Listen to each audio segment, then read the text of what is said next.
Praise the lord, హల్లెలూయా. బాగున్నారా? మరొకసారి దేవుడిచ్చిన అవకాశం బట్టి దేవునికి వందనాలు చెల్లిస్తున్నాను. మరి మీరు క్షేమంగా ఆరోగ్యంగా ఉన్నారా? దేవుడి మహాకృప మన పట్ల చూపించి ఈ థర్డ్ వేవ్ దేవుడు ఇంచుమించు దీన్ని సమాధానపరుస్తున్నట్లు మనం చూస్తున్నాం. మరి ఇంతటితో కోవిడ్ అయిపోయిందా అని అడుగుతున్నారు చాలామంది. ఖచ్చితంగా అవ్వలేదని చెప్పచ్చు. ఎందుకంటే ఒక పాండమిక్కి 6 వేవ్స్ ఉంటాయి మొత్తం. మరి మీరు న్యూస్ చదివేవారైతే మీరు చూడొచ్చు, దీని తర్వాత నియో వైరస్ అనేది ఒకటి వస్తుంది. అది ముగ్గురులో ఒకరికి మరణిస్తారు, అది బోన్కి కొడుతుంది అనే సంగతులు మనం చూస్తున్నాం. కానీ ముందుకు లాగా లాక్డౌన్స్ ఉండవండి.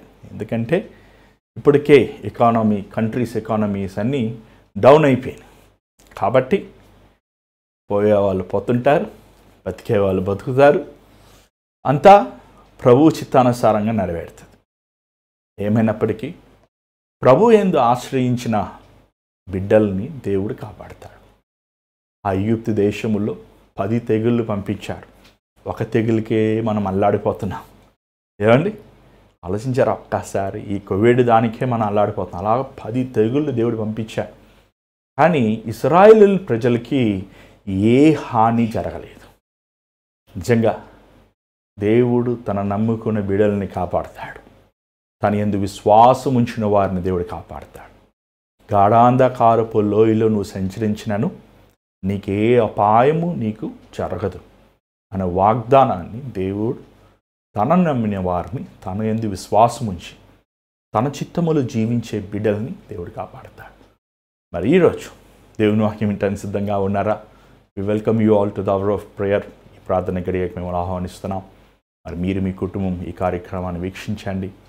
మీరు ఆత్మీయంగా మీరు ఎదగాలి, మీరు ఫలించాలి, మీరు అభివృద్ధి పొందాలని ఆశిస్తున్నాం. ఒక స్మాల్ అనౌన్స్మెంట్. మరి ఈ అవర్ ఆఫ్ ప్రేయర్ ఈ కార్యక్రమాలు పోయిన సంవత్సరం మే నెలలో నేను వైజాగ్లో ఉన్నప్పుడు స్టార్ట్ అయినాయండి. మరి ఇంతవరకు దేవుడు కృప చూపిస్తున్నాడు. మరి ఈ పరిచర్యలో ఎంతోమంది పాలు పొందారు, దేవుడు బలపరిచాడు. మొదటగా నేను నా భార్య కలిసి దీన్ని స్టార్ట్ చేశాం.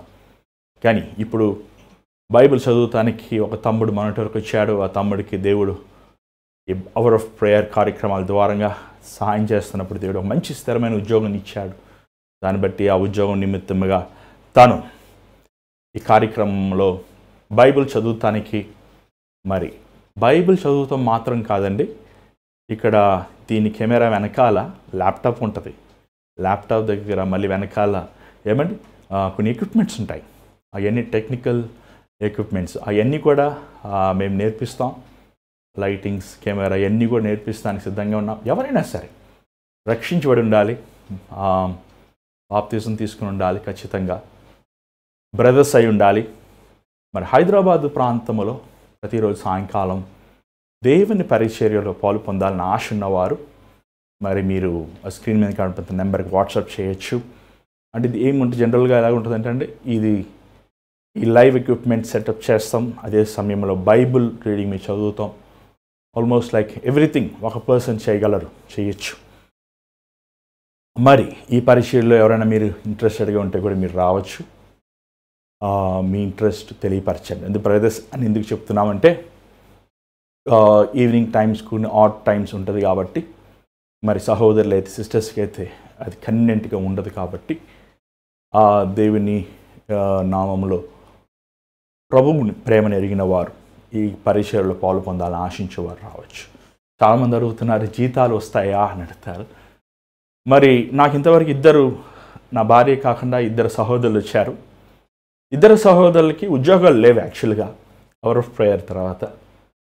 మొదటి తమ్ముడికి ఏమో దేవుడు ఎగ్జామ్లో పాస్ చేయించాడు, దాని తర్వాత మంచి జాబ్ ఇచ్చాడు. రెండో తమ్ముడికి కూడా మరి జాబ్ లేనప్పుడు మంచి జాబ్ ఇచ్చాడు దేవుడు. సో నేను ఇస్తాను, ఖచ్చితంగా మీకు అవసరం ఇస్తాను. కానీ మేము ఇచ్చేదానికంటే దేవుని పరిచయం, నా నమ్మకం ఏంటంటే, మా నాన్నగారు నేర్పించింది ఏంటంటే, మనం దేవుని సేవ చేస్తున్నప్పుడు దేవుడు ప్రతిఫలం ఇస్తాడని. సో దీనికి ఒకటే ఆశ ఉండాలి, దేవుని కోసం సేవ చేయాలని. రెండవది నేర్చుకోవాలని మనసు ఉండాలి. ఏమైనా పర్వాలేదు, మేము నేర్పిస్తాం. సో ఎవరైనా మీరు ఇంట్రెస్టెడ్ అయితే తెలియపరచండి. హైదరాబాద్ ప్రాంతంలో ఉన్నవారు ఎవరైనా సరే. మరి ఈ 18వ రోజున ఈ hour of prayer almost 300 programs, 300 episodes అవుతున్నాయి. అది నిజంగా ఎంతో ఆనందంగా ఉంది, ఎంతో ఉల్లాసంగా ఉంది. బైబిల్లో ఉన్న ప్రార్థనల గురించి నేను చాలా తప్పు లెక్క వేశాను. ఈ కార్యక్రమం స్టార్ట్ చేస్తున్నప్పుడు బైబిల్లో ఇంచుమించు 222 ప్రార్థనలు ఉన్నాయని. సో నేనేమనుకున్నా అంటే కనీసం సగం మనము తీసుకున్నా, ఒక 100 ప్రోగ్రామ్స్ మనం తీసుకున్నా, ఇంకొక 100 మనం మానేయచ్చని. కానీ వెళ్ళే కొలిది అనేక ప్రార్థనలు నేను గమనించానండి. నిజంగా ఈ అవర్ ఆఫ్ ప్రేయర్ కార్యక్రమం ద్వారా మొదటగా నా తెలుగు నాకు కొంచెం బాగా ఫ్లూయెన్సీ అయింది. మీ అందరు తెలిసినట్లు నేను ఒక తమిళ వాడని, తమిళనాడులో చదువుకున్నాను. సో తెలుగు నాకు కొంచెం ఇంప్రూవ్ అయింది. రెండవదిగా మరొకసారి మరలా బైబిల్ అంతా ఫస్ట్ నుంచి దేవుడు చదువుతానికి మరొక కృపను చూపించాడు. మనము ఇతరులకు బోధించాలనుకోండి, మనం బైబిల్ చదువుకునే విధం వేరేలా ఉంటుంది. మనం చదువుకోను అనుకోండి, అది వేరేలా ఉంటుంది. కానీ బైబిల్ మనం ఇతరులకు బోధించాలంటే అది అన్ప్రిపేర్డ్ ఒక ఉల్లిపాయలు, టమాటాలు, బెండకాయలు ఇవన్నీ తీసుకుని మనం ఎలా కూర చేస్తామో అలాగా దేవుని వాక్యము ప్రార్థనలో దానిని మనము ధ్యానించి దేవుని పాదాల దగ్గర సిద్ధపడి అది ఒక విలువైన ప్రసంగం ఇచ్చినప్పుడు అది ఎంతోమందికి దీవెనకరంగా ఉంటుంది. కాబట్టి దేవుడు అలా కృప చూపించాడు. నిజంగా ఇది నా స్తోమతకి మించిందండి. నేను ఐఎమ్ నాట్ చిన్నప్పటి నుంచి బైబిల్ పట్టుకొని వాక్యం బోధించేవాడిని కాను. నేను చిన్నప్పుడు యవనస్తుడిగా ఏదో వీధుల్లో, ఎక్కడ సందుల్లో, గొంతుల్లో, స్లమ్స్ మధ్య వాక్యం చెప్పాను. కానీ దాని తర్వాత ఉద్యోగంకి వెళ్ళిపోయాను. సేవకు వచ్చినప్పటికీ కూడా సేవలో కూడా చాలా సంవత్సరాలు వాక్యం చెప్తానికి అవకాశాలు ఉండేవి కావు. ఒక ఆదివారం చెప్తాను, ఒక ఆదివారం చెప్పను. సో అలాంటి అవకాశాలు కలగనప్పటికీ మరి అంత బైబిల్ మీద నాకు అంత జ్ఞానం లేదు. నిజం చెప్పాలంటే నేనేం థియోలాజికల్ స్టూడెంట్ని కాను, లేకపోతే ఒక ప్రాపర్గా చూడండి ఎంతోమంది గొప్పవారు ఈరోజు చదువుతున్నారు సెమినరీస్లో, అలాగా చదువుకునే వ్యక్తిని కూడా కాను. అయినప్పటికీ దేవుడు తన మహాకృపనాలి, ఒక మహాకృపతో ఆయన వాక్యంని ఒక 300 ప్రసంగాలు రోజు ప్రసంగం చెప్పాలంటే అండి, మాస్టర్ గారికే తెలుసు అది ఎంత కష్టమని. ఒక ఆదివారం ప్రసంగం చెప్తానికి అల్లాడిపోతారు చాలామంది. రాత్రులంతా కూర్చుని బైబిల్ చదివి ఆ నోట్స్ ఈ నోట్స్ ప్రిపేర్ అవుతుంటారు. అలాంటిది రోజు దేవుని వాక్యం చెప్పాలి అంటే నిజంగా దేవుడు ఎంతో కృప చూపించాడో, ఆ దేవుడు ఇచ్చిన కృప అండి. మరి ఈ కార్యక్రమాలు కొనసాగుతున్నాయి.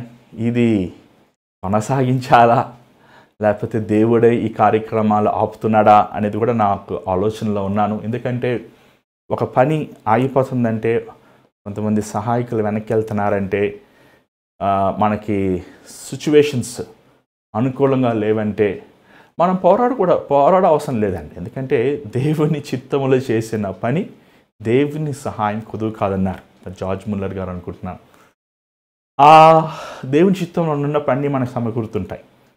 సో ఈ ప్రోగ్రామ్స్, ఈ అవర్ ఆఫ్ ప్రేయర్ ప్రోగ్రామ్స్ మరి ఎంతవరకు నాకు వెళ్తుందో తెలియదు. ఇంకా చెప్పాలంటే మనం అపోస్తులకు వచ్చేసాం. దీని తర్వాత ఉత్తరముల్లో మీకు ప్రార్థనస్ ఉండవు, ప్రేయర్లు ఉండవు. మళ్ళీ ఉత్తరాల తర్వాత మీరు మరి ఇంకా 2-3 అధ్యాయాల్లోనే మహా ఉంటే ఇంకొక 10-20 ప్రసంగాలు ఉంటాయి ఆ మహాలాగిన. సో మరి దేవుని చిత్తం ఏంటి ఎవర్ ఆఫ్ ప్రేయర్ కార్యక్రమం ద్వారా అనేది కూడా నేను ప్రార్థన చేస్తున్నాను, కనిపెడుతున్నాను. మీ అందరు తెలిసినట్లు సువార్థికుడిగా దేవుడు నన్ను పిలిచాడు. ఈ 11 సంవత్సరాలు అనేక స్థలాలు, అనేక పల్లెలు, గ్రామములు, పట్టణములు దేవుడు కఠినమైన స్థలాలకు తీసుకెళ్ళాడు. నిజంగా ఆయన ఒక వ్యక్తిని ఎలా వాడుకుంటాడనేది నా జీవితం గమనించినప్పుడు నేను ఎంతో ఆశ్చర్యపోయాను. నేను ఎప్పుడు లెక్కలు వేసుకుంటాను, నాకు ఇష్టం ఉండదు. ఎన్ని మైళ్ళు తిరిగాను, ఎన్ని ఊర్లు వెళ్ళాను, ఎన్ని స్థలాలు వెళ్ళానని. ఎందుకంటే అది మనం కొన్నిసార్లు తప్పుగా చెప్పచ్చేమో. కానీ ప్రభు అన్ని లెక్కలు వేస్తున్నాడు. ఒక రోజున ఆ పట్టాభిషేకం దినమున ప్రభు ఖచ్చితంగా పడిన ప్రయాసకి ప్రతిఫలం ఇస్తాడు. ఏమైనప్పటికీ మరి సమాధానం పడుతున్న పరిస్థితులన్నీ, మీటింగ్స్ పిలుస్తున్నారు, చాలామంది అనేక ప్రాంతాల నుంచి ఇన్వైట్ చేస్తున్నారు, దేశాల నుంచి పిలుస్తున్నారు. మరి దేవుని చిత్తం ఏంటి? రోజు కెమెరా పెట్టుకొని, లైట్లు పెట్టుకొని, ల్యాప్టాప్ పెట్టుకొని, ఎక్విప్మెంట్ పట్టుకొని తిరగలేం కదండి, ఇంపాసిబుల్ కదా. మరి ఆ పరిచర్య మానేసి ఈ పరిచర్య చేసే దేవుని చిత్తమా, లేకపోతే దేవుడు మనకి ఎవరినైనా సహాయకులు ఇస్తాడా, ఇవన్నీ పట్టుకొని వెళ్తానికి మరి దేవుని చిత్తం ఏంటి అనేది నేను ప్రార్థనలో కనిపెడుతున్నానండి. కాబట్టి మీరు కూడా ప్రేయర్లో కనిపెట్టండి. మా కోసం ప్రేయర్ చేయండి. ఎంతో ప్రార్థన అవసరం. నా కోసం, నా కుటుంబం కోసం మీరు ప్రార్థన చేయండి. మరి కొంతకాలముగా పోయిన సంవత్సరం వరకు మా నాన్నగారితో కల్వరి చర్చ్ చెన్నైలో నాన్నగారితో పాటు సేవలో పరిచర్యలో ఉన్నాను. కానీ 2001 నుంచి ఇండివిజువల్గా సపరేట్గా దేవుడు చిత్త ప్రకారం బయటకు వచ్చి ఓన్గా పరిచర్య చేస్తున్నాను. మరి చాలామంది మీరు జోసెఫ్ ప్రకాష్ గారి మినిస్ట్రీస్ అంటున్నారు, ఇంకొకటి ఏయో మీరు కొత్త కొత్త పేర్లు పెడుతున్నారు మినిస్ట్రీస్కి. మినిస్ట్రీస్ పేరు లేదండి ఈ మినిస్ట్రీకి. Our prayer is not a ministry name. నాకు మినిస్ట్రీ పేరు పెట్టుకుంటాం ఇష్టం లేదు, సంస్థల పేర్లు పెట్టుకుంటాం ఇష్టం లేదు. దేవుడు ఎలాగ పిలిచాడో అలాగే ఉంటాం ఇష్టం. చాలామంది అంటారు మీరు ఏ చర్చికి పాస్టర్ అని. నేను ఏ చర్చికి పాస్టర్ కాదు, ఏ చర్చికి కానీ ఏ సంస్థకి కానీ నేను ముడివేయబడి లేదండి.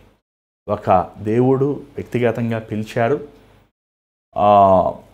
ఆయన చిత్తంలో నేను ఉన్నానండి. మరి మీరు చాలామంది చాలా కన్ఫ్యూజ్ అయిపోతున్నారు. మరి మా బ్రదర్స్, మా నాన్నగారు పరిచర్యలు చూసి అందరూ ఒకటి అనుకుంటున్నారు. కాదండి, ఎవరిది వారిది. సో జైపాల్ గారిదే, మైకిల్ పాల్ గారిది, రాజ్ ప్రకాష్ పాల్ గారిది, జోసెఫ్ ప్రకాష్ది. సో ఎవరి పరిచర్య వారిది. మరి దేవుడు ఆయన చిత్తములో నుంచి సేవ చేయాలని ఆశిస్తున్నా. మరి మీరు నా కోసం ప్రే చేయండి. నిజంగా ఒక దేవుని సేవకులు కుమారుడిగా పుడతాం ఎంతో గొప్ప భాగ్యము. అయినప్పటికీ మీ ముందు వాక్యం చెప్పాల్సి వచ్చినప్పుడు ఆల్రెడీ మీరు చాలామంది నా వాక్యం వినేటప్పుడు మా నాన్నగారి వాక్యంతో మీరు పోలుస్తుంటారు, నాకు తెలుసు. నేను అలాంటి ఒకే మాట అంటాను, అయ్యా మా నాన్నగారికి 52 సంవత్సరాల సేవ అనుభవం ఉంది, నాకు అంత అనుభవం లేదు కదా, అసలు నువ్వు ఎలా పోలుస్తావు ఏదండి. కాబట్టి మనుషుల దగ్గర చాలా హై ఎక్స్పెక్టేషన్స్ ఉంటాయి. దేవుడు ఒక్కొక్కరిని ఒక్కొక్క విధంగా పిలుస్తాడండి, ఒక్కొక్క విధంగా వాడుకుంటాడు. ఒక్క తండ్రికి పుట్టిన 3 బిడ్డలు అయినప్పటికీ దేవుడు ఒక్కొక్క వ్యక్తిని ఒక్కొక్క తలాంతులు, వరములు ఇచ్చాడు. నిజంగా దేవుడు నాకేం తక్కువ చేయలేదండి, ఏం తక్కువ చేయలేదు. నిజంగా దేవుడు నాకు ఇచ్చింది నేను గమనించినప్పుడు నేను ఎంతో దేవుని స్తుతిస్తాను. అంటే గర్విస్తాను కాదు, కానీ దేవుని స్తుతిస్తాను. నాకేమి ఇచ్చారని చెప్పను, ఏమండి చెప్తాం ఇష్టం లేదు. అయినప్పటికీ దేవుని సేవలో దేవుడు ఎవరికి ఏది ఇవ్వాలో, ఎవరి పరిచర్యకు ఏది అవసరమో, ఆ వరములు అవ్వనివ్వండి, బహుమానములు అవ్వండి, లేకపోతే పరిచర్య విధానం, అది ఏమైనప్పటికీ దేవుడు ఇస్తాడు, నడిపిస్తాడు. మరి ఈరోజు ఎవర్ ఆఫ్ ప్రేయర్ కార్యక్రమంలో మీతో కొన్ని విషయాలు మీతో మాట్లాడాలని ఆశిస్తున్నాను. దేవుని వాక్యములో ఉన్న మర్మములో మీకు బయలుపరచాలని ఆశిస్తున్నాను. మరి ఈ కార్యక్రమాలు ఎన్నో నెలలు చేస్తున్నప్పటికీ నేను ఒకటి మటుకు నిజంగా మీకు చెప్పాలండి, నాకు యథార్థంగా ఉంటే ఇష్టం. సేవని వ్యాపార రీతిగా మార్చకూడదు అనేది కూడా ఒక నియమం పెట్టుకున్నాం. అందుకే మీరు బాగా గమనించినట్లయితే మనము ఈ వీడియోస్ ప్రోపగండా చేస్తానని నాకు ఇష్టం లేదు. చూసేవాళ్ళు చూడనే, వినేవాళ్ళు విననే. ఫేక్ వ్యూస్, ఫేక్ కమెంట్స్ పెట్టుకుని మనం బూస్ట్ చేసుకుంటే రేపు దేవుడు తీర్పు రోజున నన్ను లెక్కడుగుతాడు కదా అని భావంతో నేను ఈ యూట్యూబ్ని పెద్ద పట్టించుకోలేదని చెప్పాలి. చూసేవాళ్ళు చూస్తారు, మేలు పొందేవారు పొందుతారు. కానీ చూసే 200 మంది అయినా 300 మంది అయినా ముత్యముల కంటే విలువైన వారండి. ఎంతోమంది మీ ప్రార్థన అవసరతలు తెలియపరుస్తున్నారు. మీరు ఇన్ని సంవత్సరాలుగా ఒక సంవత్సరముగా చాలామంది మీరు కనెక్ట్ అయ్యారు. మీరెంతో ఈ పరిచయ ద్వారంగా మీరు మేలు పొందారు. మీరు అవర్ ఆఫ్ ప్రేయర్లో చాలా విషయాలు నేర్చుకుంటున్నానన్నా మేము నేర్చుకుంటున్నాను చెప్తున్నారు. దాన్ని బట్టి ఎంతో ఆనందంగా ఉంది. నేను అనుకుంటాను ఒక 200 మంది వాక్యం చెప్తే నాలాంటి సేవకుడికి చాలా పెద్ద విషయం అనుకుంటాను. ఎందుకంటేనండి మనము ఈ లోకంలో అనేక మందిని మనం సంపాదించాలని ఆశిస్తాం, కానీ దేవుని చిత్తములో చేసే సేవ అది నెంబర్లతో ఉండదండి. ఆ 200 మందిలో ఏమో దేవుడు ఒక బిల్లి గ్రహం కోరుకున్నాడేమో, ఏమో ఒక బెనిహిన్ కోరుకున్నాడేమో. అందరూ ఎలా పేతురుని యేసుప్రభు తీసుకొచ్చాడో అలాగా మిమ్మల్ని ఎవరో ఒకరు పేతురు ఉన్నారేమో అని నా ఆశ, నా వాంఛన. ఖచ్చితంగా మీ 600 మందిలో పేతురుకి దేవుడు ఎంత దేవునిచ్చాడో అందరూ కూడా అంతే ఇచ్చి ఉంటాడు. ఎందుకంటే దేవుడు పక్షపాతి వ్యక్తి కాదు కదా. సో దేవుడు అలాగ విలువైన వారిని ఈ పరిచర్యలో కోరుకున్నాడు, నడిపిస్తున్నాడు, నమ్ముచున్నాను. ముఖ్యంగా ఇంకోటి ఏంటంటే అండి, ఈ కార్యక్రమాలు వీక్షిస్తున్నారంటే ఒక వ్యక్తి ఆత్మీయ స్థితి మెరుగ్గా ఉంటేనే వీక్షిస్తారండి. వారు కాలక్షేపానికి లేకపోతే ఏదన్నా కొంచెం ఎంటర్టైన్మెంట్కి లేకపోతే ఏదన్నా కొంచెం హైప్ లేకపోతే మోటివేషనల్ మ్యూజిక్ కానీ ఏమండి, లేకపోతే ఏదన్నా ఒక వెరైటీ ఉండాలి మనుషులకి ఈరోజు. అలాంటి వారు వీక్షించరు. ఎందుకంటే మీరు చాలామంది గమనించినట్లయితే వాక్యము నేరుగా మీ గుండెలో పడుతుంది, నీ హృదయ స్థితి బయటపడుతుంది. అలాంటి వారు చాలామంది మెచ్చుకోరు. కానీ మనము వారికి నచ్చినట్టు మనం చెప్పకూడదు కదా. ఒక బోధకుడు దేవుడు చెప్పమన్నా చెప్పాలి. ఇందాకే బైబిల్ చదువుకుంటున్నప్పుడు ఎహెజ్కేలు గ్రంథంలో 2:3 దేవుడు మరలా నాకు జ్ఞాపకం చేసాడు. నా పిలుపు అది, వారు తిరుగుబడే జనాంగం, తిరుగుబాటు చేసేవారు, వారు వినరు. అయ్యా వినకపోయిన వాళ్ళకి ఎందుకు చెప్పమంటావు? వినరు. కానీ నువ్వు వెళ్ళి చెప్పు, వారి మధ్య ఒక దేవుని సేవకుడునని వారికి తెలియనే. వినని వారికి ఎందుకయ్యా? లోబడిన వారికి ఎందుకు వాక్యం?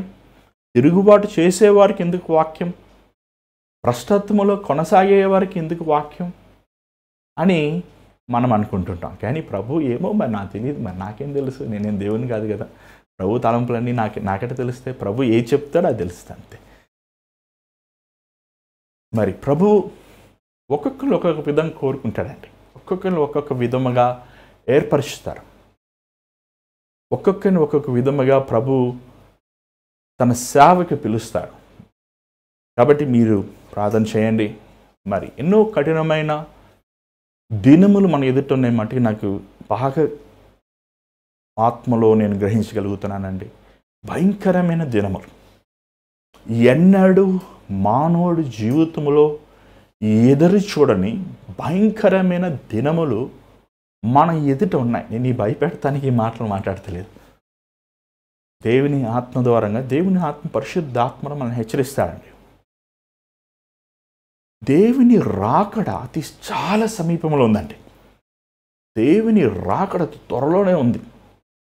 మీరు బాగా వార్తలు గమనిస్తుంటే, మీరు బాగా మనుషుల పరిస్థితులు, హృదయ స్థితులు గమనిస్తుంటే, ఎప్పుడూ లేని దుష్కార్యం, ఎప్పుడూ లేని దుర్మార్గమైన కార్యాలు, ఎప్పుడూ లేని నరహత్యలు, ఎప్పుడూ లేని అన్యాయములు, ఎప్పుడూ లేని మోసములు భయంకరమైన విధముగా పెరిగిపోతున్నాయి. ఇవన్నీ అండి ఈ లోకములో సాతానుగాడు ఒక ఏమేసాడు, ఒక పౌడర్ వేసాడు, ఒక మాయ వేసాడు. ఏంటంటే దేవుడు రాడు, తినండి, తాగండి, అనుభవించండి, హ్యాపీగా ఉండండి. అనే ఒక మబ్బుని సృష్టించేశాడు సంఘానికి కూడా. సో మనం మెలకు ఉందాం, దేవుని రాకడ సమీపంలో ఉంది, మనం సిద్ధపరచుకుందాం. కార్యక్రమం వెళ్దాం. ప్రార్థన. పరిశుద్ధమైన తండ్రి, దయగల ప్రభువా, మరొకసారి నీ పాసనలోకి వస్తున్నాం నాయన. నీ బిడ్డలమైన మేము మమ్మల్ని చూడు నాయన. అయ్యా, ఇంత జీవితం మేము జీవించి, ఇంత నీ కోసం బ్రతికి మేము నరకానికి వెళ్ళిపోతే ఏం ప్రయోజనం అయ్యా? మేము పాతాళలోకానికి వెళ్ళిపోతే ఏం ప్రయోజనం నాయన? దేవా, మా ఆత్మను, మా హృదయములని, మా మనస్సాక్షిని జాగ్రత్తగా కాపాడుకుంటానికి సహాయం చేయి. అపవాది కుట్రములు ఎరిగి, అపవాది తంత్రములు ఎరిగి మేము మెలకుగా ప్రవర్తిస్తానికి సహాయం చేయి నాయన. ఎంతో భయంకరమైన ఈ లోకములో ఎక్కడ చూసిన కామం, ఎక్కడ చూసిన ధనాపేక్ష, ఎక్కడ చూసిన డంబం, ఎక్కడ చూసిన అన్యాయం, ఎక్కడ చూసిన నరహత్యలు, ఎక్కడ చూసిన మానభంగాలు, ఎక్కడ చూసిన దౌర్జన్యములు, దుర్మార్గమైన స్థితులు దేవా మీకు కనబడుతున్నాయి నాయన. ఎన్ని నీ రాకడ సూచనలు. నోవా దినముల వలె, లోతు దినముల వలె ఉండును అన్నాడు. ఈరోజు అయ్యా మా దినములు ఎంతో భయంకరంగా ఉన్నాయి నాయన. దేవా, మమ్మల్ని, మా ఇంటి వారిని రక్షించు. దేవా, మమ్మల్ని, మా ఇంటి వారిని నీ రాజ్యములో చేర్చుకో నాయన. దేవా, ఎవరు ప్రే కార్యక్రమాలు ఇంతవరకు కొనసాగించి కృప చూపించావు.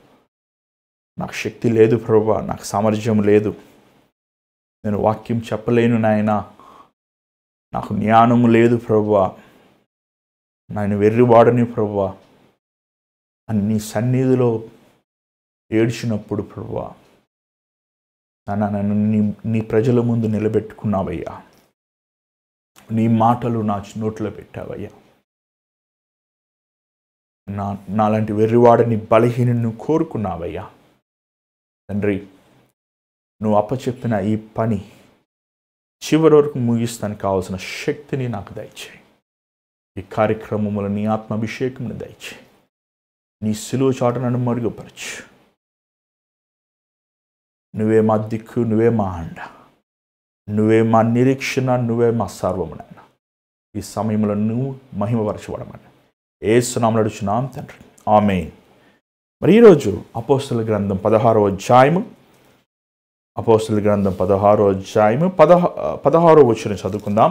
దయచేసి బైబిల్లో ఉన్న వారు చూడండి, లేని వారు ఆలకించండి. మేము ప్రార్థనా స్థలమునకు వెళ్ళుచుండగా దయ్యము పట్టినదై సోదె చప్పుట చేత తన యజమానులకు బహు లాభము సంపాదించుచున్న ఒక చిన్నది మాకు ఎదురుగా వచ్చెను. ఇక్కడ మనం చూడగలుగుతున్నాం, ఎవరి వీరు?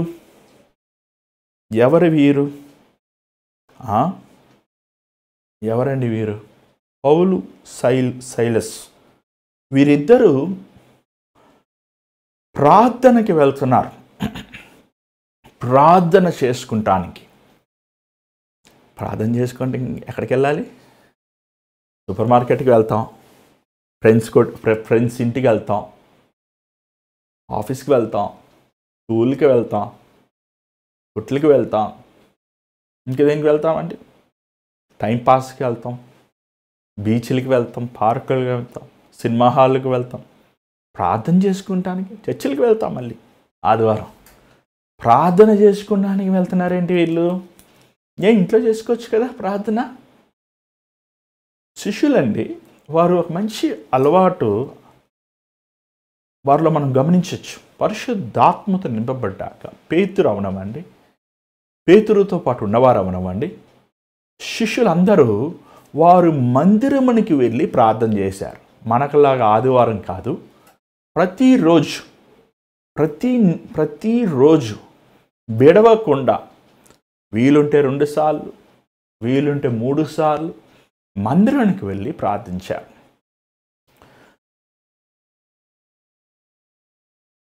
ఇక్కడ ఒక ముఖ్యమైన పాయింట్ ఉందండి. ఈరోజు చాలామంది మనం ప్రార్థన చేసుకోలేకపోతున్నాం. ఎందుకు తెలుసా చెప్పమంటారా? మనము ఇంట్లో ఆ పరిస్థితులు, పిల్లల ఏడుపులు, అరుపులు, పక్కింటి వాళ్ళ విజిల్, కుక్కర్ విజిల్లు, టీవీ శబ్దాలు, ఫోన్ రింగ్ అవుతాం.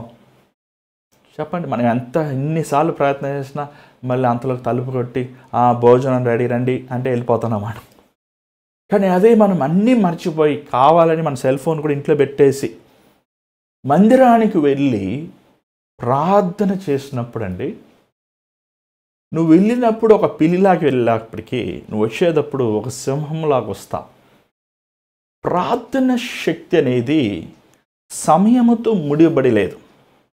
ఈరోజు చాలామంది జీవితాలు, వాళ్ళు విశ్వాసులు అంటారు, రక్షించబడిన వారు అంటారు, మారు మనసు పొందారంటారు. కొన్ని రోజులు బాగుంటారు, కొన్ని రోజులు పడిపోతారు, కొన్ని రోజులు మళ్ళీ బాగుంటారు. స్థిరత్వము లేని వారుగా ఉంటున్నారు. కారణం ఏంటంటే వారు వ్యక్తిగతంగా దేవుని సన్నిధిలో ప్రార్థించిన వారుగా ఉన్నారు. ఇంకోటి ఏంటి తెలుసా అండి మీకు, ఈరోజు మన దగ్గర బైబిల్ ఉంది కదా, కానీ ఆ దినాల్లో బైబిల్ లేవు. ఇప్పుడు మీరు మందిరానికి వెళ్తానే వారు అక్కడ ఆ చదువుకునే ఆ స్క్రాల్స్ ఉంటాయి. స్క్రాల్స్ని ఏమంటాం మన తెలుగులో? గ్రంథపు చుట్టంలో ఏమండి, ఆ గ్రంథాలు వారు తీసుకుని చదవచ్చు, అక్కడ వెళ్ళి చదవచ్చు. అక్కడ పెట్టుంటే ట్రాక్లో ఈ రోజు కదా ఆ రోజులో పెట్టుంటే తీసుకుని చదువుకుని మరి పెట్టేయచ్చు. సో శిష్యులు ఏం చేసేవారంటే వారు వెళ్ళి అది చదువుకొని ఆవిడ వాక్యంని ధ్యానించి మళ్ళీ వచ్చేవారు. బాగుంది కదా ఇది. మనకులాగా సెల్ ఫోన్లు లేవు, బైబిల్ ల్యాప్టాప్లో లేదు, ప్రింటెడ్ బైబిల్ లేదు. అసలు తీరిగ్గా దేవుని సన్నిధిలో కూర్చొని దేవుని వాక్యం చదువుకుంటూ దేవుని సన్నిధిలో ప్రార్థన చేసుకుంటూ.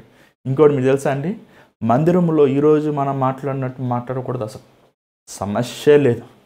పురుషులు స్త్రీలు, స్త్రీలు పురుషులు అసలు కనబడరు. అసలు పురుషులందరూ ఒక సైటు, స్త్రీలందరూ ఇంకో సైట్.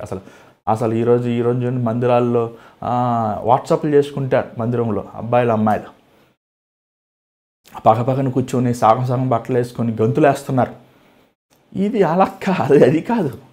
మందిరం అనేది ఏమండి మొత్తం లోకానికి పాపానికి దూరమయ్యి దేవునికి నేను అంకితం చేసుకునే ఒక పవిత్రమైన స్థలం అది, పరిశుద్ధమైన స్థలం అది, పాపానికి చోటు లేని స్థలం అది.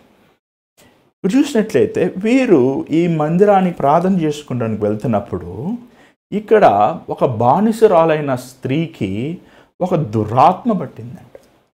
ఈ దురాత్మ ఏం చేస్తుందంటే భవిష్యత్తు గురించి సోది చెప్తుందండి. ఏమండి సోది.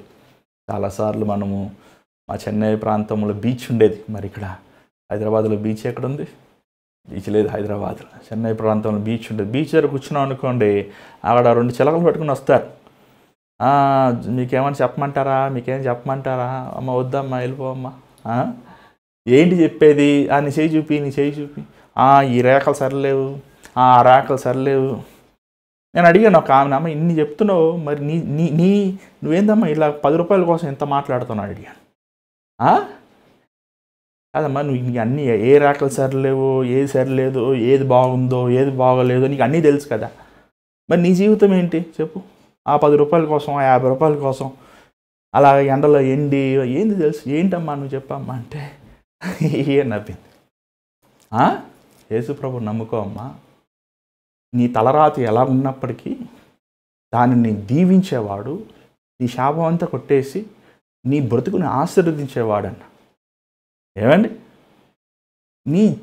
అలాగా ఈ దయ్యం బట్టి ఆమె మనుషులు వచ్చినప్పుడు వాళ్ళ భవిష్యత్తు గురించి బోధిస్తూ ఉండేదంట, చెప్తూ ఉండేది. చూడండి, ఈ ప్రవచనాలు అనేవి చాలా జాగ్రత్తగా ఉండాలండి. ప్రవచనాలు అవనివ్వండి, స్వస్థత కార్యాలు అవనివ్వండి, దయ్యములు వెళ్ళగొడతాం అవనివ్వండి. నేను బైబిల్ చదువుతున్నప్పుడు అండి, మొదటి నుంచి మనం బైబిల్ చదువుతున్నప్పుడు చూసినట్లయితే బాగా గమనించాలి. యేసు ప్రభు శిష్యులు ఎలాగ దయ్యం వెళ్ళగొట్టారు? నజరేయుడైన యేసు నామములో పో అన్నాడు. నజరేయుడైన యేసు నామములో స్వస్థత పొందు. ఈరోజు స్వస్థత కార్యాలు వీరు యేసు ప్రభు పేరును వాడరండి. దయ్యములు కూడా స్వస్థపరుస్తాయి. అవును, దయ్యములు కూడా ఆశ్చర్యమైన కార్యాలు చేస్తాయి. అవును, దయ్యములకు కూడా శక్తి ఉంది. అవును, కరెక్టే. దయ్యములకు కూడా భవిష్యత్తు గురించి తెలుసు. సాతానుగాడికి తెలుసు వాడు అంతం ఎంత భయంకరమని. అందుకే వాడు గర్జించు సింహం వలె ఎవరిని మింగుదుమా అని వాడు రాత్రును పగలు దొరికిన వారిని అందరినీ పాతాళలోకానికి తీసుకువెళ్తున్నాడు. చూడండి, మనం అనుకుంటాం సాతానుగాడికి ఏమీ తెలీదు. సాతానుగాడికి అంతా తెలుసండి. వాడికి నువ్వు చేసి నీ జీవితం ఏంటో తెలుసు, నీ బతుకు ఏంటో తెలుసు, నీ ఆలోచనలు ఏంటో తెలుసు, నీ వీక్నెస్లు ఏంటో తెలుసు. అందుకేనండి మనం ఒకటి గమనించాలి. దయచేసి దేవుని బిడ్డలారా ఒకసారి జాగ్రత్తగా వినండి. ఎవరైనా సరే మీకు ప్రవచనం చేస్తానని మీ పాపస్థితిని బయట పెట్టకపోతే, మీరు దేవునికి అవిధేయత అయిన కార్యాలు బయట పెట్టకపోతే, మీ రహస్య జీవితం బయటపడకపోతే, ఆ ప్రసంగము కానీ ఆ ప్రవచనము కానీ అది దేవుని దగ్గర నుంచి వచ్చింది కాదు. సింపుల్ రూల్ అండి, ఇదేం పెద్ద కాంప్లికేషన్ కాదు. మన హృదయములో అవిధేయత, మన హృదయములో తిరుగుబాటు స్వభావం, మన హృదయములో పాపము, మన హృదయములో దేవుని కార్యాల పట్ల నిర్లక్ష్యం ఉంటే ఖచ్చితంగా దేవుడు మనల్ని ఆశీర్వదించాడు. అర్థమవుతుందా? కాబట్టి ఈమె చెప్పినట్టు జరుగుతుంది. ఎందుకంటే బిజినెస్ బాగుంది కదా, జరుగుతూనే కదా మళ్ళీ మనుషులు వస్తారు. సో మనుషులు బాగా వస్తున్నారు. ఈ పనామని పెట్టుకొని ఆ యజమానుడు బాగా డబ్బులు సంపాదిస్తున్నాడు. ఇక్కడ చూసినట్లయితే ఈమె 17వ వచనం దయచేసి చదవరా కొంచెం.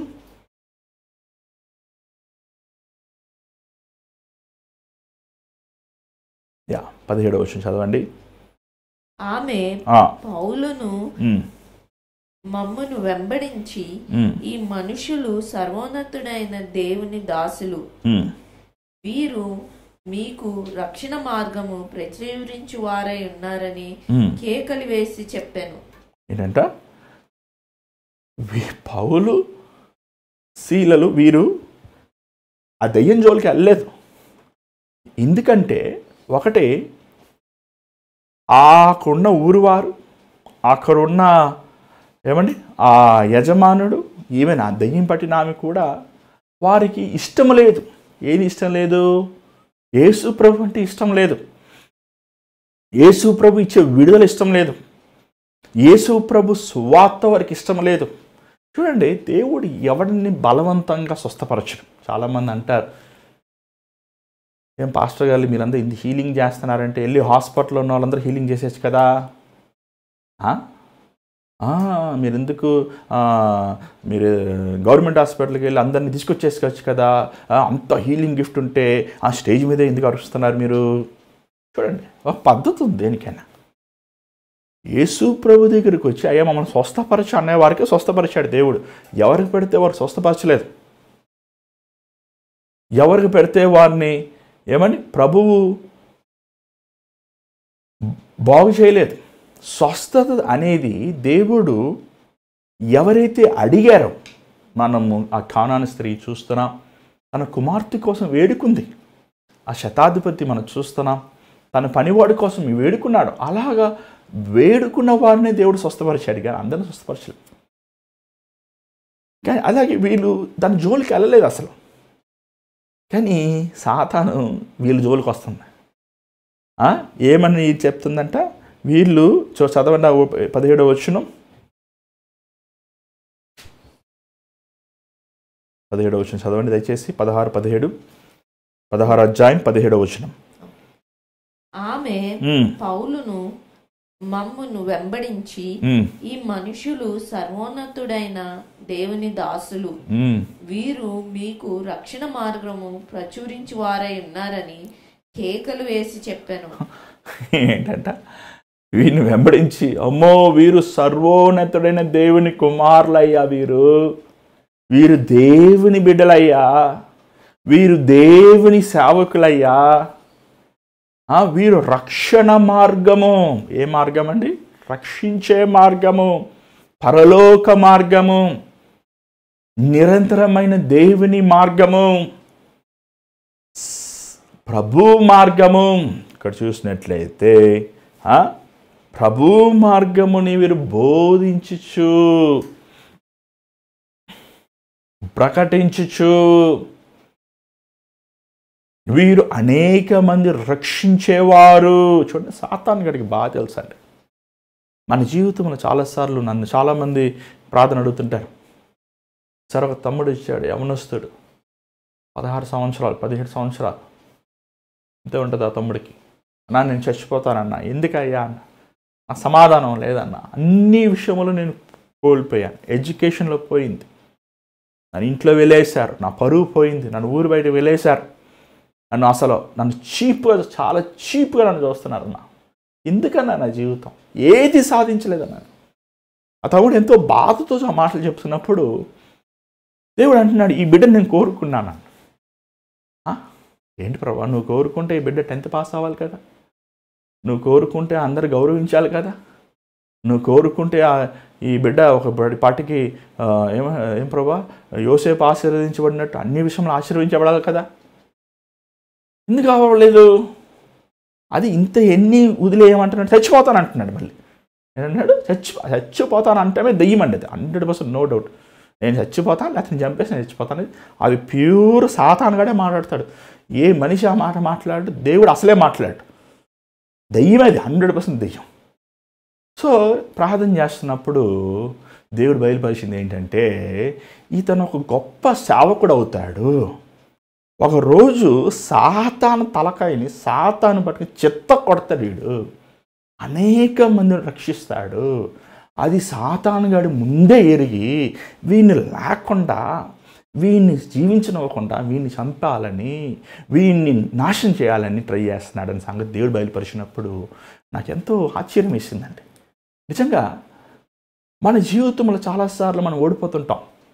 మనం ఏది సాధించలేనివ్వకుండా, మనం ఏది ముందుకు వెళ్ళనివ్వకుండా మనం అనుకుంటాం, ఏముంది మనలో లోపం, నాలో లోపం ఏముంది, నాలో లోపం ఏం లేదు, నేను కష్టపడుతున్నాను, నేను ప్రయాసపడుతున్నాను, నేను ఎంతో పోరాడుతున్నాను, కానీ నా జీవితంలో ఎందుకు నేను ముందుకు వెళ్ళలేకపోతున్నాను. చూడండి, మరి దేవుడు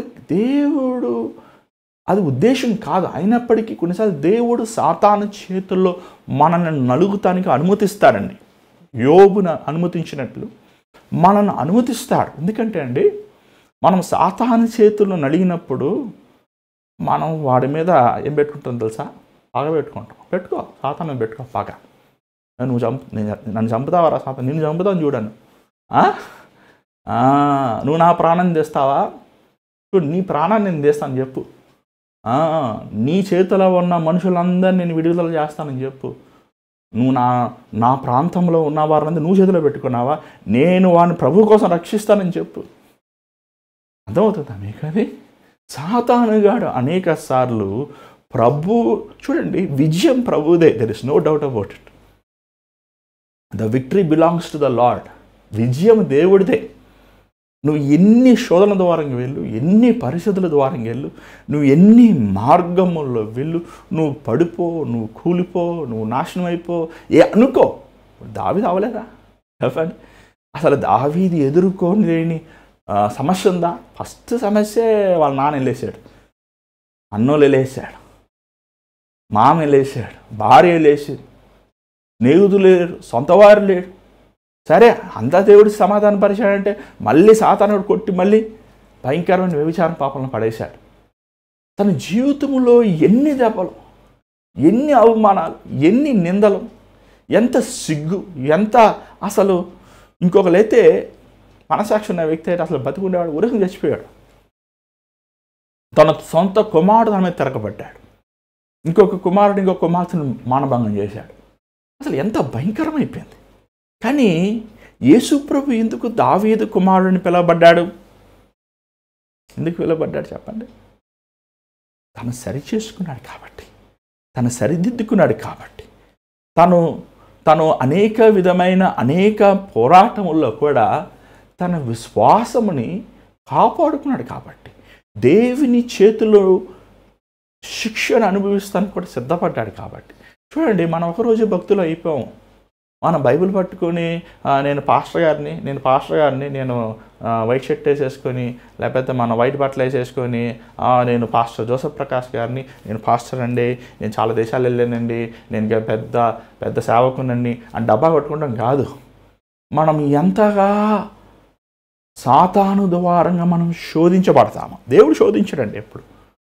ఎంతగా సాతాను మనల్ని ఇక్కట్లో, ఇబ్బందుల్లో, పరిస్థితుల్లో మన ఇక్కట్లు ఇరికిస్తాడో అంతగా మనము దేవుని మీద మన విశ్వాసం అభివృద్ధి అవుతుంది. తెలుసా నీకు అది? అన్నిటి ప్రార్థనకు చాలామందికి రాదు, తెలుసా? సుఖం ఉన్నప్పుడు ఎందుకు అన్నింటి ప్రార్థన వస్తుంది?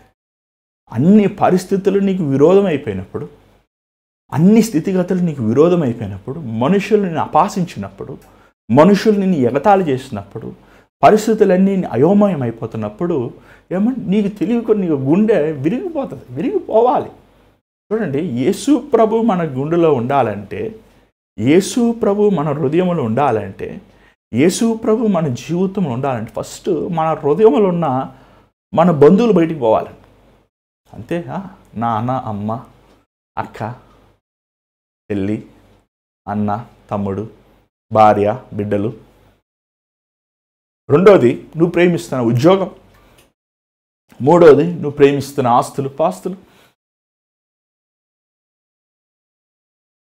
మనము దేవునితో దగ్గర అయ్యే కొలిది, దేవునికి మనముతో నడిచే కొలిది, ఎంతగా మన ప్రభు మనలో ఉంటాడో అంతగా మనలో ఉన్న మన తోడున్న మనుషులు కానీ, పరిస్థితులు కానీ అన్నీ విరోధంగా అయిపోతాయండి. మనం అనుకుంటాం is anything wrong with this, nothing is wrong. Just అలాంటి సమయంలో మనం దేవుని స్తుతించాలి, ఎందుకంటే మనకి ప్రభువు దగ్గర అవుతున్నాడు కాబట్టి. అంటే ఇంకో మాటలు చెప్పాలంటే, వారు హృదయంలో ఉన్న ఆలోచనలు, మనుషుల హృదయంలో ఉన్న స్థితిగతులు, పరిస్థితులు అవి ఇంకా తేటగా కనబడతాయి నీకు. దేవుని ఆత్మ నీలో ఉన్నప్పుడు ఒక పైరూపమైన మాట చూడు, ఆ పైరూపమైన వెనకాల ఉన్న ఆ గూఢమైన సంగతులు నీకు అర్థమవుతాయి. నీకు తెలిసిపోద్ది, నేను ఇలా ఉండలేను, వెళ్తాను, నడవలేను, నాట్ పాసిబుల్. చూసారా, ఇక్కడ పౌలు శీలలు వీరు ఈమె వేధిస్తుంది, ఇరిటేట్ చేస్తుంది. సాతానుగాడి పని అదని, ఇరిటేట్ చేయాలి.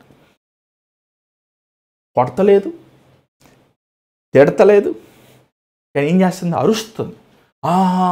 వీరు బహున్నతుడైన దేవుని సేవకులో రోజు ఇదే అరుపు, పొద్దుట, సాయంకాలం, మధ్యాహ్నం. వీళ్ళు రక్షణ మార్గం చూపించేవారో డమాల్ డమాల్ డమాల్ డమాల్ డమాల్.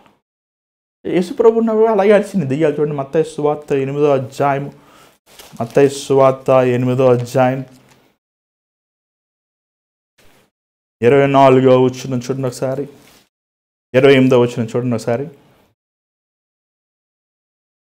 ఆయన అద్దరినున్న గదేరేనీయుల దేశము చేరగా దయ్యములు పట్టిన 2 మనుషులు సమాధులలో నుండి బయలుదేరి ఆయనకు ఎదురుగా వచ్చిరి. వారు మిగుల ఉగ్రులైనందున ఎవడును ఆ మార్గంన వెళ్ళలేకపోయెను. వారు, ఇదిగో దేవుని కుమారుడా, నీతో మాకేమి, కాలము రాకమునుపే మమ్మను బాధించుటకు ఇక్కడికి వచ్చితివా? అంటే దేవుని కుమారుడా, మాతో మీకేం పని? దేవుడికి మనతో కాకపోతే దేనితో పని అండి? డబ్బులతో పనా? చెప్పండి. కానుక డబ్బాలు తీసుకెళ్తాను కదా దేవుడు ఇచ్చాడు ఈ లోకంలోకి? లేకపోతే నీకు ఉన్న ఎకరా పొలం తీసుకుంటానక? లేకపోతే నువ్వు ఇచ్చే బిర్యానీ బాటిల్ని తీసుకెళ్తానక దేవుడు ఇచ్చింది? దేవుడు మనతో ఏం పని? దేవునికి మనమా? నీ బిడ్డలతో నీకేం పని? ఏమో నీ పిల్లలు నువ్వు పెంచావు, పెద్ద చేసావు, అక్కడ స్టాండ్ చూడండి, అక్కడ స్టాండ్ పైన పిల్లల్ని పెంచావు, పెద్ద చేసావు, అక్కడ వాళ్ళు పెద్దోళ్ళు అయ్యాక వారు అమెరికాకు పంపించావు, కష్టపడి పంపించాక నానా ఎందుకు వచ్చావు ఇంటికి అన్నాడు అనుకోండి. మీ అమెరికా పంపించావు, అమెరికాకి వెళ్తే ఎందుకు వచ్చావు అమెరికాకి? అని అడిగి, నాన్న నీకు అమెరికా డాలర్ కావాలా, అమెరికాలో నీకు స్ప్రే కావాలా, అమెరికాలో వాచ్ కావాలంటే ఏమంటావు నువ్వు తండ్రిగా? నాకు ఏం వద్దురా, నేను చూసే పోదాను వచ్చాను, నీకోసం వచ్చాను రా అంటావు. అవునా కదా? అలా యేసుప్రభు ఎందుకు వచ్చాడు ఈ లోకానికి చెప్పండి? మన కోసం వచ్చాడు. మన కోసం వచ్చాడు, కానీ మన దగ్గర వస్తువుల కోసం రాలేదు. ప్రభుకి చూడండి, ఈరోజు వాక్య బోధ అంతా వస్తువులే. నువ్వు దేవుడికి ఇవ్వి ఇవ్వి ఇవ్వి ఇవ్వి సరే ఇవ్వి. ఫస్ట్ హృదయం ఇవ్వి, రెండోది నీ జీవితం ఇవ్వి, మూడవది నీ బిడ్డల్ని ఇవ్వి, నాలుగవది నీ సమయం ఇవ్వి, ఐదవది నీ కుటుంబం సర్వం ఇవ్వి దేవుడికి. కానీ దేవునికి నువ్వు ఇవ్వాల్సింది మొదటగా నీ జీవితం రక్షణ పొందలేదు, నువ్వు బాప్తిజమే తీసుకోలేదు, నువ్వు ప్రభువుకే సమర్పించుకోలేదు, ఇంకా పాప వ్యసనాలు ఉన్నా డబ్బులు ఎందుకు వేస్తున్నావు? అసలు ఎవరు అడిగాడు నేను ఆఫరింగ్ వేయమని? అందుకు వేస్తున్నావు ఆఫరింగ్ వేయొద్దండి దయచేసి. అలా అంటే వేసినా అసలు ఏం వాల్యూ ఉంటుంది, అలా అసలు కన్సిడరేషనే రాదు. నువ్వు రక్షించబడి బాప్తిజం తీసుకున్నప్పుడే, దాని తర్వాతనే అసలు నీవు చేసే మంచి కార్యాలైనా సరే, పుణ్యకార్యాలైనా సరే పర్వాలేదు, మీరు ఆఫరింగ్ పంపించకపోయినా పర్వాలేదు, ఉన్నట్టు చెప్పాలి కదా, మనం ప్రభు చెప్పమని చెప్పాలి కదా. సో మనం అప్పుడు లెక్క వస్తుంది. ఫస్ట్ దేవుడు మీరు హృదయం ఇవ్వండి. చూడండి, బైబిల్ ఏం చెప్తుందో ఉన్నట్టు చెప్పాలండి. నేను మిక్స్ చేయకూడదు, ఎవరు మిక్స్ చేయకూడదు. నీకు రక్షణ, మారు మనసు, పవిత్రమైన జీవితము, హృదయ శుద్ధి, దేవుడంటే భయభక్తులు. చూడండి, నువ్వు దేవుడికి ఎలా అంటున్నావు, ఇంకో లోకానికి ఎలా అంటున్నావు. అలాంటి ఎలా కుదరదు. అంటే నువ్వు ఏదో దేవుడికి 10,000 రూపాయలు నువ్వు స్పాన్సర్ చేసేసావు అనుకో, నీకు దేవుడు ఏమన్నా పర్వాలేదమ్మా అని చెప్పేసి నీకు పరలోకంలో 1 ఎకరం పొలం రాసి ఇచ్చేస్తాను అనుకుంటున్నావు ఏంటంటే మనుషుల ఆలోచనలు. చూసారా, ఈరోజు చాలామంది దేవుడు మనల్ని ప్రేమిస్తున్నాడండి. ఈరోజు మారు మనసు లేదు, చాలామందికి మారు మనసు లేదు. దేవుడంటే ప్రేమ లేదు, దేవుడంటే గౌరవం లేదు, దేవుడంటే విలువ లేదు. దేవుడు విలువ ఉందన్నాడు ఎట్లా తెలుస్తుంది? ఫస్ట్ పొద్దున్న లేసి బైబిల్ చదువుతాను, అబద్ధం ఆడవు, మోసం చేయవు, అన్యాయం చేయవు, లోక పద్ధతులు, లోక విధాలు కార్యాలు నువ్వు వెతకవు, అసలు వెళ్ళావు, జోలికి వెళ్ళావు. అసలు ఎవడైనా ఏమన్నా నా ప్రభువుని నేను సంతోషపెట్టాలి, నా ప్రభు, అది నాన్నవును అమ్మ అవును, అది వేరే విషయం. ఎంత నాన్నైనా ఎంత అమ్మ అయినా నా ప్రభువే నన్ను నాన్న, నా ప్రభువే నా తల్లి, నా ప్రభువే నా భార్య, నా ప్రభువే నా సర్వం. నా పిల్లలు పోయినా కూడా పర్వాలేదు, నాకు ఆస్తిపాస్తులు పోయినా పర్వాలేదు. చూసారా, ఆ సంపూర్ణమైన తీర్మానం రీతమైన జీవితాలు లేవండి. కానీ ప్రభు అలాగ లేడు కదా. ప్రభు మనల్ని ఎంతో ప్రేమిస్తున్నాడు. మార్కు సువార్త 3వ అధ్యాయం మీరు చూసినట్లయితే, మార్కు సువార్త 3వ అధ్యాయం 11వ వచనం ఒకసారి చూసినట్లయితే, అక్కడ కూడా మనం చూస్తున్నాం, అనేక దయ్యములు కేకలు వేసి నువ్వు దేవుని కుమారుడివి అని కేకలు వేసినాయి. చూడండి, దయ్యాలు చూసి మనం భయపడవసరం లేదు. ఎందుకు భయపడతావు దయ్యం చూసి? చెప్పాలంటే దయ్యం మనం చూసి భయపడతాయి. ఇప్పుడు వీధిలో కుక్కలను చూసారా? మా వీధిలో చాలా కుక్కలు ఉన్నాయి ఈ మధ్య. మా ఇక్కడ లేని కుక్కలు భయంకరంగా ఉన్నాయి కుక్కలు. సరే, ఈ కుక్కలు ఏంటో ఈ కుక్కలు అని చెప్పి ఏం చేశానంటే, నడుచుకున్న మెయిన్ రోడ్డుకి పోవాలి కదని చెప్పేసి మధ్యలో చిన్న పొల్లలా ఒకటి ఉంది, అది తీసుకున్నా అంతే. అది కొట్టేది లేదు, అది తీసుకుని నడుస్తున్నా, పరుగు ఒక్కొక్కటి అసలు అడ్రస్ లేక కొట్టలేదు, ఏమనలేదు. ఆ చిన్న కర్రలాగా ఉంది పొల్లపు, అది చెట్టు. ఇది సాతాను గడు అంతేనండి. నువ్వు బైబిల్ని పెట్టుకో, కర్ర అవసరం లేదు, బైబిలే నీ కర్ర, దేవుని వాక్యం కర్ర. నువ్వు దేవుని వాక్యం పెట్టుకుని అడుగు మీద అడిగాయి, అస్సలు సమస్య లేదు. వాడు ఎంత పెద్ద కుక్క అయినా, వాడు కుక్కేనండి. సాతాను గడు కుక్క.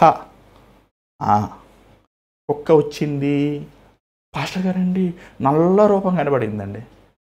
కనబడినే ఏ కుక్క పో అంటే పోద్ది.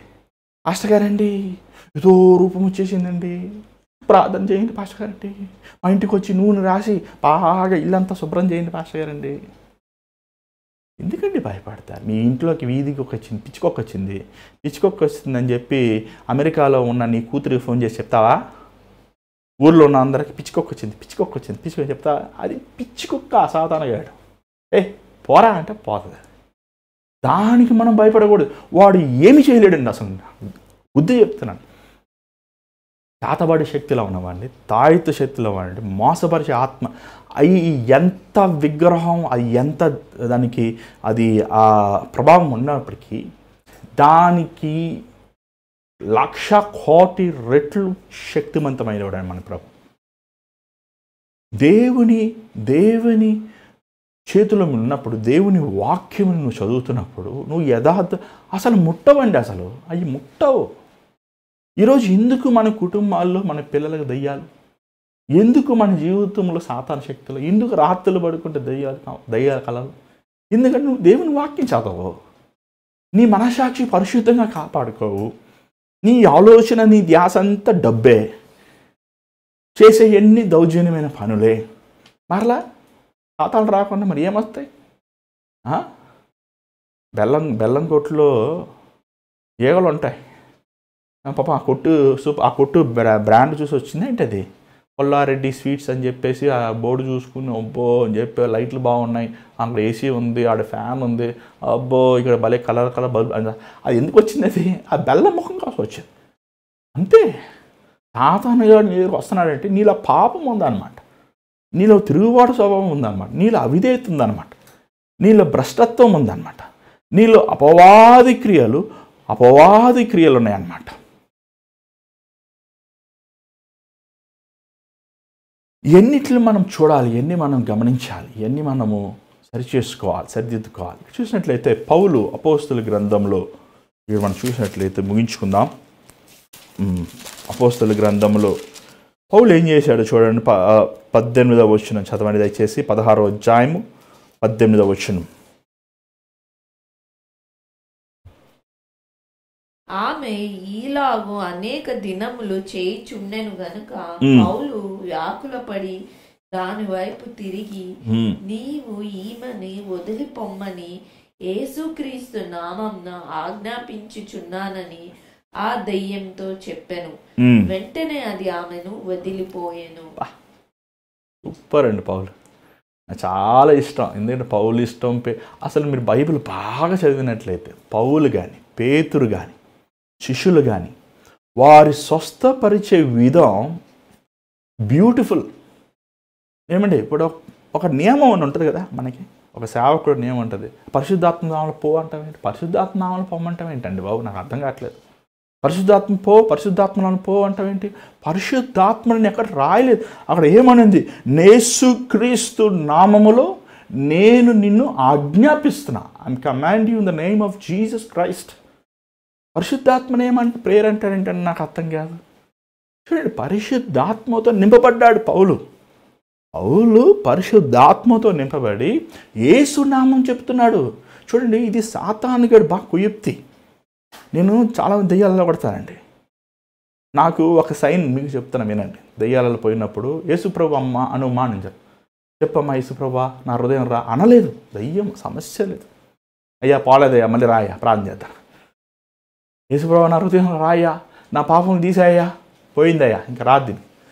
ఏంటంటే దెయ్యం అనలేదు అసలు. యేసుప్రభు అన్ని నామముల కంటే ఉన్నతమైన నామం, సర్వశక్తి నామం అండి. అసలు యేసు నామంకి బీట్ చేయలేనిది ఏమి లేదండి. అన్ని నామముల కంటే పవర్ఫుల్ నామం. ఎందుకంటే కల్వరి శిలువలో మరణించింది పరిశుద్ధాత్ముడు కాదు, జాగ్రత్తగా విను, తండ్రి కూడా కాదు. ఏలి ఏలి లామా సబక్తా, నా తండ్రి నా దేవా నా దేవా నన్ను ఏల చేయి విడిచితివి. అక్కడ నా తండ్రి అంటలేదు అతను, యేసుప్రభు.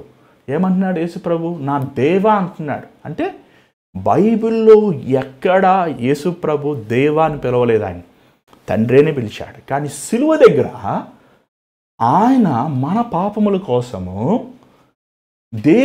ఆయన దేవుడయ్యాడు. పరిశుద్ధాత్ముడు తండ్రి ఆయన విడిచిపెట్టాడు. నన్ను ఏల విడిచితివి? యేసు ఒక్కడేనండి, యేసు ప్రభు ఒక్కడే. దయచేసి జాగ్రత్తగా వినండి. మన పాప భారము వ్యసనమును అంతా మోసాడు.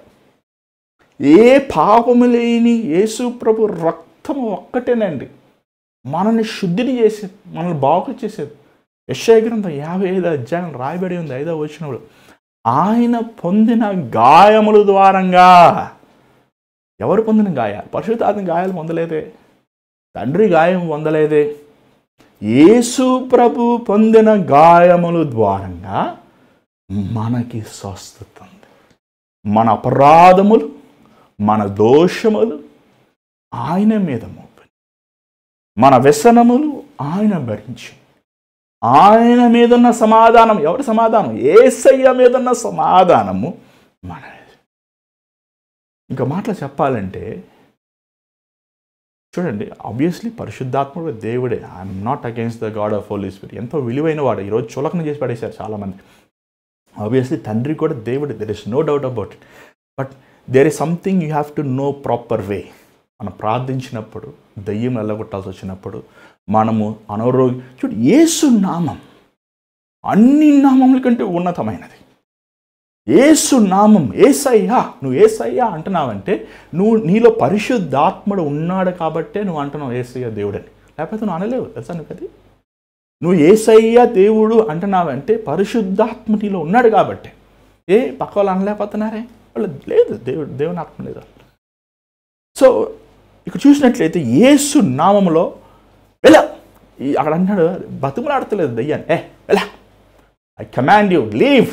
ఒక్క మాట, నువ్వు దేవుని చిత్తములో నిలిచి ఒక్క మాట అపవాదిని గద్దెస్తే అసలు తిరుగులేదండి. అది ఎంత ప్రభావం ఉన్నది, తిరుగులేదు. చూసినట్లయితే ఆ నిమిషమే దురాత్మ ఆమెను విడిచిపోయింది. ఇలాంటి బోధకులు, ఇలాంటి సేవకులు మళ్ళీ ఎక్కడ ఉంటారో చూడాలని ఉంది నాకు. ఎందుకు దెయ్యం ఎలా కనబడి జుట్టంతా పీకేస్తారు, కొడతారు, పట్టుకొని తిట్టేస్తారు, పళ్ళు రాలగొట్టేస్తారు. ఏంటండి ఇదంతా? ఎందుకండి ఇంత? ఎందుకింత? పో ఎందుకు అవసరం? వేసాను పోద్దు అంతే. అది పరిగెట్టాల్సిందే. అది నిలవలేదు దేవుని ముందు, దేవుని సేవకులు. అలా గింజుకుంటున్నావంటే ఆ బోధకుడు కానీ, ఆ సేవకుడు కానీ దేవుని సన్నిధిలో సమయం గడుపుతలేదన్నమాట. 100% ఖచ్చితంగా చెప్పాలి, 100% చెప్తున్నాను.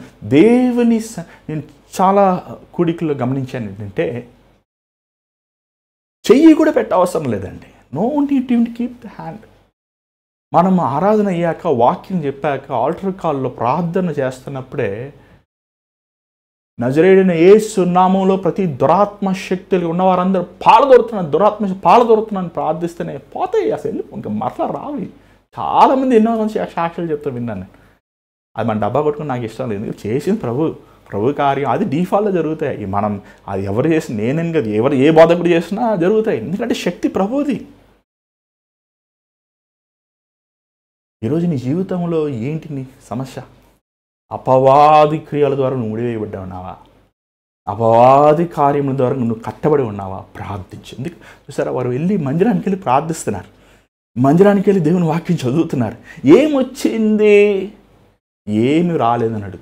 దయ్యములు వణుకుతున్నాయి, అపవాది కార్యములు లయమవుతున్నాయి. దేవుడు తన సేవకులకి ఇచ్చాడండి అధికారం. ఏమొచ్చిందన్నా? ఏమి ఇచ్చాడన్నా? నీకు దేవుడు 11 సంవత్సరాలు సేవ చేస్తాను, అధికారం ఇచ్చాడు. I have given you all the authority. అందరూ సేవకులు కాదండి, బిజినెస్లు చేసుకుంటూ టైంపాస్ చేస్తూ ఏమైనా ఎట్ట సేవకులు అవుతారని మొత్తం వదులుకుని, ప్రభువా నువ్వే నా దిక్కు నాయనా, నువ్వే నా బ్రతుకయ్యా, బతికి నా చచ్చిన నువ్వే నాయనా అన్నోళ్ళకే సైడ్ ఇన్కమ్ పెట్టుకొని, వ్యాపారాలు చేసుకొని, బిజినెస్లు చేసుకొని, ఏమండి లోక పద్ధతులు వెంబడించిన వాళ్ళకి వ్యత్యాసం ఉండదు అనుకుంటున్నారా? ఖచ్చితంగా ఉంటుంది వ్యత్యాసం. I have given all authority. నీకు సర్వ అధికారం ఇచ్చి ఉన్నా దయ్యముల మీద, అనారోగ్యముల మీద నేను మీకు అధికారం ఇచ్చి ఉన్నానండి. ఏమంటే ఒక దేవుని సేవకులు, దేవుని వెంబడించమంటే ఎందుకు అంత ఆలోచన మీకు? దేవుని కోసం బ్రతకమంటే ఎందుకండి? అసలు దేవుడు చూసుకుంటాడు, వీడు కూడా ఎడబాయన. అసలు పౌలు సైలస్ వీరిద్దరూ ఎంత వీరు ప్రభువు కోసం వైరాగ్యంగా ఉంటారు మనం చూడగలుగుతున్నాం. ఏమంటే మనం ఒక సేవకుడిని మనం ఒక ప్రాంతంలో ఉంటున్నామంటే ఆ ప్రాంతంలో ఉన్న దెయ్యాలు వెళ్ళిపోవాలి. అసలు సమస్య దాన్ని చూసి మనం కలవరపడకూడదు. అవి ఖచ్చితంగా అవి మన బిడ్డల మీద, మన కుటుంబ ప్రభావం చూపిస్తుంది. ప్రభావం చూపించిన మాత్రాన అవి గొప్పవి కాదు. మన దేవుడు గొప్పవాడు. నువ్వు వెళ్ళాల్సిందే. దేవుడు ఈ భూమిని మనకిచ్చాడు. సొగసైన స్వరూపము లేనప్పుడు దేవుడు ఈ భూమి మానవుడికి ఇచ్చాడు. అపవాదికి ఇవ్వలేదు. దయచేసి జాగ్రత్తగా వినండి. ఇది దేవుడు భూమిని మానవుడికి ఇచ్చాడు. కానీ ఈ భూమిని సాతానుగాడు దోచుకున్నప్పుడు ఏం చేశాడు దేవుడు? తన కుమారుణ్ణి పంపించి ఆయన చేసిన యాగము ద్వారా మరలా మనకి స్వేచ్ఛనిచ్చాడు. ఒక ఇంట్లో చీకటి ఉందంటే, ఒక స్థలంలో చీకటి ఉందంటే పారిపోతాం. ఎన్ని అలా పారిపోతాం? ఎన్ని స్థలాలు, ఎన్ని అలాగ వ్యాపారాలు మారుస్తావు? ఎన్ని అలాగా నువ్వు తొలగించుకుంటావు? నిలబడు, ప్రార్థన నిలబడు, వాక్యం నిలబడు, ఎదిరించు, జయం పొందుతా. ఈరోజు దేవుడు మీకు విజయం ఇచ్చిన గాక. దేవుడు మిమ్మల్ని, మీ కుటుంబముల్ని సంపూర్ణమైన ఆయన వెలుగులో మిమ్మల్ని నడిపించి మిమ్మల్ని స్థిరులుగా ఉంచని ఆశిస్తున్నాను, ప్రార్థిస్తున్నాను. ప్రార్థన. పరిశుద్ధమైన తండ్రి దయగల ప్రభు, మరొకసారి నీ పాద సన్నిధిలోకి వస్తున్నాను. ఎంత శక్తిమంతివాడు అయ్యాను. అన్ని నామముల కంటే ఉన్నతమైన, అన్ని నామముల కంటే శక్తివంతమైన నామం యేసయ్య నామము. ప్రతి మోకాలను మోకరించాలి, ప్రతి నోరు నిన్ను ఒప్పుకోవాలి. తండ్రి, ఈరోజు ఈ కార్యక్రమం వీక్షిస్తున్న నీ బిడ్డను చూడండి. వీరిని దీవించు, వీరిని విడిపించు. ఎవరైతే ఈ కార్యక్రమం చూస్తున్న వారు సాతాను శక్తులతో, మోసపరిచే ఆత్మలతో, అపవాది కార్యములతో బంధించబడి ఉన్నారు, అలాంటి వారిని నజరేయుడైన యేసు క్రీస్తు నామములో విడుదల చేస్తున్నాం. నీ బిడలైన వారు, నీ సారూప్యములు చేయబడిన వారు అపవాది బంధించి, సంవత్సరములుగా వారిని బంధించి వారి జీవితముల సమాధానమును, సంతోషముని, ఆనందముని, ఆరోగ్యాన్ని, సంతృప్తిని దొంగిలించు వారిని ఆత్మని, వారి దేహముని నరకానికి తీసుకెళ్ళి ఆశిస్తున్నాడు. అలాంటి అపవాది కార్యములని నజరేయుడైన యేసు క్రీస్తు నామములో విడుదలిస్తున్నాం, చేస్తున్నాం. పరిశుద్ధాత్మదేవ, నీ బిడ్డలను కాల్చు, శుద్ధి చేయి, పరిశుద్ధపరచు వారిని పరిశుద్ధపరచు తండ్రి. వారిని పరిశుద్ధ యేసుతో నింపునాయన, యేసు ప్రభు రక్తముతో వారిని కడుగునాయన. దేవా, ఈ రోజునైనా ఈ కార్యక్రమం వీక్షించి ఎంతమంది అయితే వారి జీవితంని సమర్పించుకున్నారని చూస్తున్నాం. చివరి శ్వాస వరకు నీకు యథార్థంగా జీవిస్తానికి సహాయం చేయమని, కృప చూపించమని యేసునామములో అడుగుచున్నాం తండ్రి, ఆమేన్. మరి ఈరోజు ఈ కార్యక్రమంలో మీరు దీవించబడిన అంశం దేవుడు మీతో మాట్లాడాలంటే మాకు తెలియపరచండి. మా స్క్రీన్ మీద కనబడుతున్న నెంబర్కి మీరు వాట్సాప్, వాయిస్ మెయిల్ ఈ ప్రార్థన అవసరం పంపించండి. ఎంతోమంది దేవుడు స్వస్థపరుస్తున్నాడు, ఎంతోమంది దేవుడు విడుదల చేస్తున్నారు, ఎంతోమంది దేవుడు బాగు చేస్తున్నాడు. దేవుడికే మహిమ. మరి ఈ కార్యక్రమం ద్వారా మీరు దీవించబడి పరిచయాన్ని మీరు ప్రోత్సహించాలి అని ఆశిస్తే, ఒక ఎంకరేజ్మెంట్ చేయాలని ఆశిస్తే, ఒక ఆఫరింగ్ పంపించాలని ఆశిస్తే మీరు స్క్రీన్ మీద కనబడుతున్న గూగుల్ పే, ఫోన్పే లేకపోతే అకౌంట్ నెంబర్ ద్వారా